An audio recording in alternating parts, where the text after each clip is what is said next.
सोलापूर शहरातील जुळे सोलापूर परिसरातील अब्दुल कयूम इब्राहिम शेख याच्या विरोधात गंभीर गुन्ह्यांची नोंद असल्यानं त्याच्यावर तडीपारची कारवाई करण्यात आली आहे।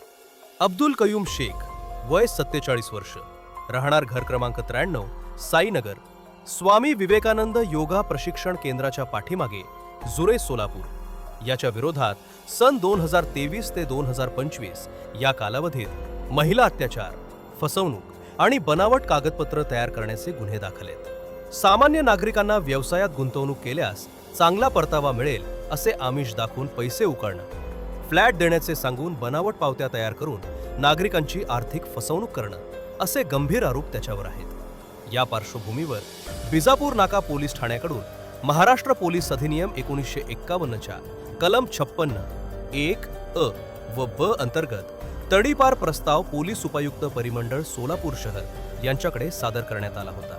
त्यानुसार पोलीस उपायुक्त प्रीतम यावलकर यांनी आदेश जारी करत अब्दुल कयूम इब्राहिम शेख याला सोलापूर शहर व संपूर्ण सोलापूर जिल्ह्यातून 2 वर्षासाठी तडीपार केला आहे।